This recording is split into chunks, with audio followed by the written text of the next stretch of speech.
colleagues. Oral questions, questions orales. L'honorable chef de... The Honourable Leader of the Opposition. Mr. Speaker, yesterday the Prime Minister left the door wide open to an extension of Canada's military presence in Afghanistan past 2014. Artfully, he said that the government had not received this specific request, even though reliable military sources have told media that a request from the United States had been received. Is the Prime Minister saying that the United States has had no contact with Canada on a possible extension of our mission in Afghanistan?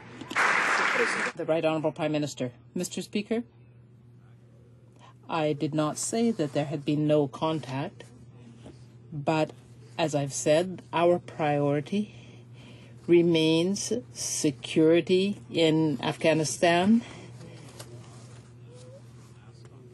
so that it is not a threat to our security. We want Afghans to be increasingly able to ensure their own support.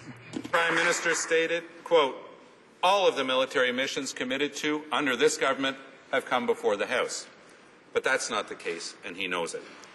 The last extension in Afghanistan was authorized by the Prime Minister acting alone.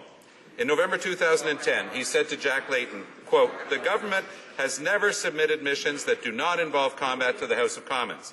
This is a training and technical assistance mission, and that's why we are acting on executive authority alone, end quote.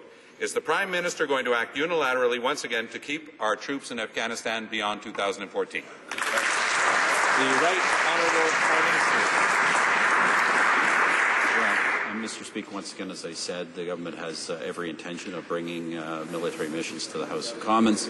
In this case, as you know, this is a training mission. It is important that we ensure that Afghanistan is safe, is not a threat to global security, and important, obviously, that the Afghans are responsible for their own security, and that is why we are there to prepare them to assume the full responsibility for their own security. Honourable Leader of the Opposition. Afghanistan too long already. Canadians have told us that they don't want another extension. They don't want a Prime Minister who vacillates on whether there will be an extension. They want a Prime Minister who respects the role of Parliament, period. Canadians want a clear answer from the Prime Minister.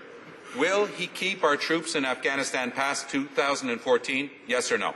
The Right Honourable Prime Minister. Well, Mr. Speaker, I've made myself very clear. Unlike the NDP, we are not going to ideologically have a position regardless of circumstances. You know, the leader of the NDP in 1939 didn't even want to support war against Hitler. Okay, CCF, same difference. Parties do change their name from time to time. Our position is we'll do what's in the best interest of Canada.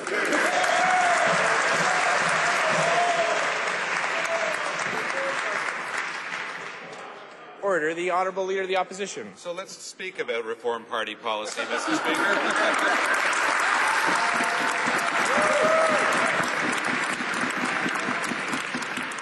We know the Prime Minister likes to control his message. He wouldn't let his Conservative do something that he didn't agree with. Can the Prime Minister tell Canadians why he allowed his Conservative MPs to reopen the debate on abortion? The Right Honourable Prime Minister. Well, Mr. Speaker, every private member can table bills and motions in this House. Party leaders don't have any control over that. This motion was deemed votable. This particular motion was deemed votable by an all-party committee of the House. I think that's unfortunate. In my case, I will be voting against the motion. The Honourable Leader of the Opposition.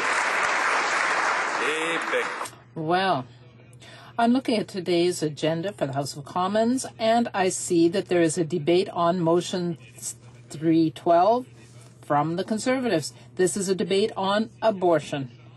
If there is a debate on abortion in this House that comes from the Conservatives, it is because the debate has been reopened by the Conservatives. Otherwise, there would be no debate, no vote. Why has the Prime Minister allowed for debate on abortion to be reopened?